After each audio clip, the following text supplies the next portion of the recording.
एक राजा बहुत ही उदार था। उसके राज्य में प्रजा बहुत खुश थी। वह राजा प्रजा की भलाई के लिए हर संभव प्रयास करता रहता था और उनकी सुरक्षा के लिए कड़े कानून भी बनाता था। उसने एक नया कानून लागू किया कि अमुक अपराध के लिए अपराधी को देश निकाला दिया जाएगा। कानून तोड़ने वाले कई लोगों को राजा ने राज्य से बाहर कर दिया। राज्य में चारों ओर सुख शांति का माहौल था, लेकिन एक बार भूल से राजा से ही वह गलती हो गई, जिस कारण राजा दुखी रहने लगा। राजा एक सच्चा व्यक्ति था, इसलिए उसने सच का साथ देने का फैसला किया। उसने अपना अपराध छुपाया नहीं, बल्कि अगले दिन राजा ने दरबार में अपना अपराध स्वीकार करते हुए वह सबको बता दिया। राजा ने कहा, मैं अपराधी हूँ, इसलिए मुझे इसका दंड मिलना चाहिए। लेकिन दरबार में उपस्थित सभी लोग इतने अच्छे राजा को खोना नहीं चाहते थे। लेकिन राजा अपनी बात पर अडिग था। राजा ने कहा, अगर मैं ही राज्य के कानूनों का पालन नहीं करूँगा तो प्रजा कानूनों का पालन कैसे करेगी? इसलिए मुझे देश निकाला होना ही चाहिए।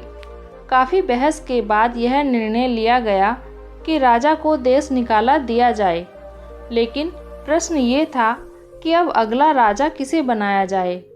उस राज्य में प्रजा में से ही किसी योग्य व्यक्ति को राजा बनाने की प्रथा थी।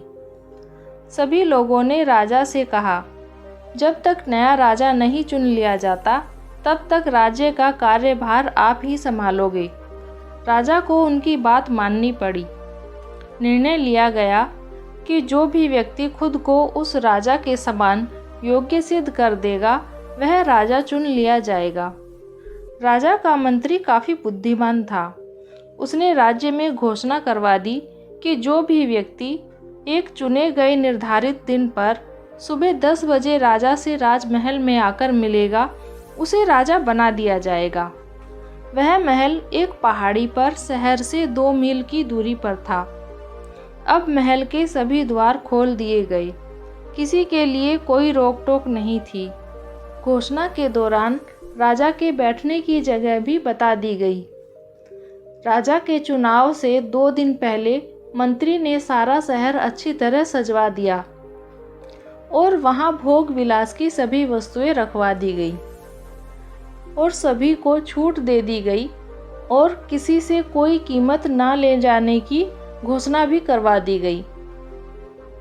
सब जगह तरह तरह के सामानों के भंडार लगे हुए थे। कहीं भोजन की शानदार व्यवस्था थी तो कहीं वस्त्र और आभूषण रखे हुए थे। सुंदर दासियां लोगों के सत्कार के लिए खड़ी हुई थीं। शहर का कोना कोना राजमहल की तरह सजा हुआ था। चुनाव के दिन राजमहल के सारे द्वार खोल दिए गए और लोगों को उस सजे हुए शहर में आने की अनुमति दे दी गई। शहर की सजावट को देखकर प्रजा बहुत ही हैरान थी। कोई मुफ्त के शरबत पीने लगा तो कोई मुफ्त के पकवान खाने लगा तो कोई मुफ्त के वस्त्र और गहने लेने लगा। कुछ लोग मनोरंजन के साधन में व्यस्त हो गए, जबकि 2 दिन पहले ही प्रजा को बता दिया गया था कि राजा से ठीक 10 बजे मिलना होगा। वह राजा बना दिया जाएगा और शहर का मेला बस कुछ ही समय के लिए लगेगा, फिर इसे हटा दिया जाएगा। यह घोषणा कई बार करवाई गई, लेकिन शहर की सजावट और मुफ्त की वस्तुओं ने सबका मन मोह लिया था। किसी का भी मन उन्हें छोड़ने का नहीं कर रहा था। लोग सोच रहे थे अभी तो बहुत समय है, तो कुछ लोग सोच रहे थे मैं जल्दी से दौड़कर पहुंच जाऊंगा, तो कुछ का सोचना था जो मिल रहा है ले लो, राज्य ना भी मिला तो ये सब महंगी वस्तुएं तो मिल ही जाएंगी। कुछ लोग राज्य मिलने की बातों का मजाक बनाने लगे कि यह घोषणा तो बस इसलिए की गई है कि जिससे कि हम यह वस्तुएं ना ले सकें और इनका आनंद ना ले सकें। 1-2 लोगों ने महल की ओर जाने की कोशिश की, लेकिन महल के पथरीले रास्ते और पहाड़ी की ऊंचाई देखकर उन्हें शहर की सुंदरता ही ज़्यादा अच्छी लगी और वो वापस आ गए। सारी प्रजा शहर के भोग विलास में व्यस्त थी। किसी को भी समय का ख्याल नहीं आया। 10 बज चुके थे। राजा अकेला ही बैठा हुआ था और सोच रहा था कि हजारों लोगों में से कोई भी नहीं आया। उधर मंत्री भी यह सोचकर खुश हो रहा था कि उसकी योजना सफल हो गई कि अगर राजा से मिलने कोई नहीं आया तो ऐसी स्थिति में उसी राजा को राज्य संभालना पड़ेगा। दोस्तों, यह कहानी काल्पनिक है लेकिन मनुष्य के जीवन को दर्शाती है। हम भी अपने जीवन के छोटे छोटे सुखों के लिए अपना कीमती समय बर्बाद कर देते हैं और अपना उज्जवल भविष्य अंधकार में ले जाते हैं। हम सब जानते हैं कि हमारे पास सफलता पाने के लिए सीमित समय है, लेकिन हम फिर भी इसे अपने झूठे सुखों के लिए बर्बाद करते रहते हैं और समय हाथ से निकल जाता है।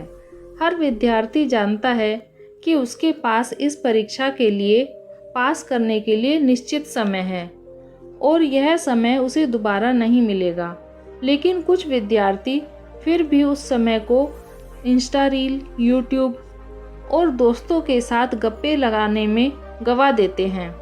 उन्हें लगता है कि आखिर में मैं ज़्यादा मेहनत कर लूँगा और रात भर जागकर पढ़ लूँगा और सब ठीक हो जाएगा, लेकिन ऐसा नहीं हो पाता है और जब समय हाथ से निकल जाता है तो सिर्फ पछतावा ही हाथ लगता है। सब कुछ जानने के बाद भी हम बार बार वही गलती इसलिए करते हैं क्योंकि हमारा खुद पर नियंत्रण नहीं है, और ऐसा इसलिए है क्योंकि हमने कभी गंभीरता के साथ अपनी आदतों को नियंत्रण करने का प्रयास ही नहीं किया। हम बीच बीच में अपने मन को छोटे छोटे मज़े चखने की छूट दे देते हैं, इसलिए यह कभी दूर के बड़े सुखों के लिए आनंद का प्राप्त करने का प्रयास करता ही नहीं है और हमें छोटे छोटे सुखों में उलझाए रखता है। हर काम के लिए समय सीमित है क्योंकि जीवन कभी भी ख़त्म हो सकता है। वहीं दूसरी ओर हम में से ही कितने ऐसे लोग हैं जो इस सच्चाई को जानते हुए छोटे सुखों में ना उलझकर अपना हर काम पूरी ईमानदारी और समय से पूरा करते हैं। दोस्तों, समय बीतता जा रहा है। जागो, उठो और तब तक मत रुको।